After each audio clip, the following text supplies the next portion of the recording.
Hello viewers and welcome to Barnsley Focus, Barnsley Local Television's news magazine programme.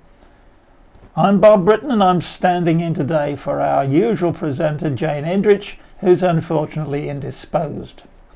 Our programme topics for this week are plans for housing development in Barnsley, what permission for fracking might mean for Barnsley's future. Now, we all know the country urgently needs to build more houses, particularly houses that families on low incomes can afford to rent. But building houses takes up land, and when that land is part of an existing green belt, it usually leads to objections. Extensive new housing demands careful planning. As part of the previous government's national planning framework, local authorities were asked in 2008 to make an assessment of land available for housing in their areas over a 15-year period. The Housing Availability Assessment for Barnsley, which was undertaken in 2013 by the consultant Peter Brett, indicated that the borough could make available 41,600 new homes by 2026. It proposed using sites which had already been built on for 25,000 of them, with a further 16,400 on land that is currently in the green belt. Now, if all these sites were used, the population of the borough would rise by 70%. To about 390,000. The majority of these new homes would be located in Royston, Mapplewell and Staincross, Dodworth, Birdwell, Hoyland and Penistone, but almost all parts of Barnsley would be affected, including areas of the Dearne such as Goldthorpe and Thurnscoe. To get an idea of what this might entail, we took a look at one of the designated sites at Lee Lane, Royston, to find out. This area of about 4.5 square miles of farmland, which is bordered to the north by Lee Lane on the B6428 in Royston, has been designated as available for housing. On the north side of Royston, south of Bleakley Lane, is a second designated area of similar size. If these two sites were fully developed, the built-up area of Royston would be roughly doubled, with huge implications both for the present residents and the new ones. Would the community of Royston survive such a change? If it is to maintain its character, what new facilities and infrastructure, roads, schools, health services, transport, shops, green spaces, sports and leisure facilities, what would Royston need to provide for a doubling of population in a space of 10 to 15 years? Of course, these sites might not all be fully utilised. Only parts of them might be built on, or even none at all. But the same questions will apply in nearly all areas of Barnsley where local communities are rapidly expanded. What infrastructure will be necessary? Will the expansion bring extra jobs with it?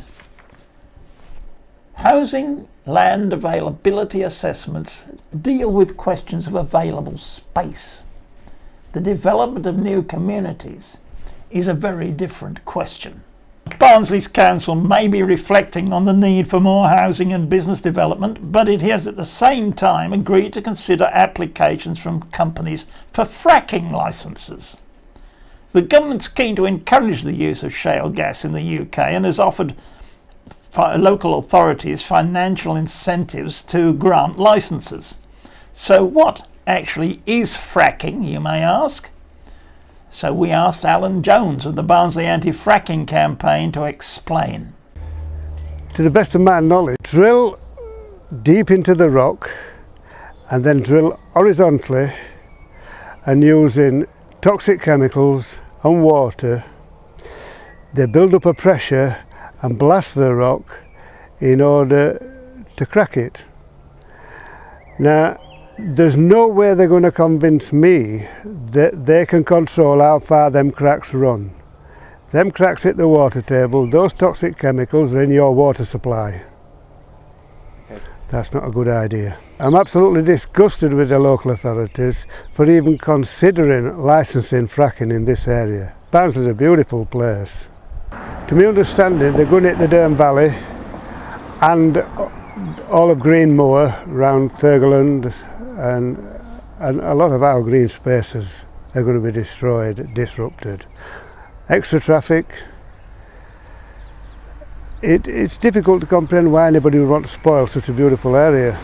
If people are really concerned about fracking, they firstly write to their MPs and tell them the concerns. They write to the local council. There's plenty of marches and protest meetings that they can go and take part in. The next one I know of is in the Dearne Valley at Old Moor Nature Reserve on the 25th at 1:30, 25th of June at 1:30. Go along and find out about it. You can join the Green Party if you wish to, simply by going online and looking on the Facebook pages or on the website, and there is an application there to join. Barnsley has its own Green Party, which meet at the YMCA once a month. Given the controversial nature of fracking, BLTV asked Barnsley Council for clarification of its policy on fracking and its likely reaction to applications from commercial companies for licences to undertake test drilling. The council gave us the following statement. Barnsley Council does not have an overall policy position on fracking, as we have a duty to treat any planning application objectively and to abide by due process as and when it is brought to the Council's attention. The government has published the licences for shale gas exploration, and Barnsley is covered by the government's licensing areas. Any companies licensed to explore for shale gas within the Council's area will need to obtain the necessary permission prior to commencing any work. In addition, in order to maximise transparency, we intend to publish all written correspondence relating to shale gas proposals on our website, as we already do for planning. Until next time, when hopefully Jane Edrich will be back.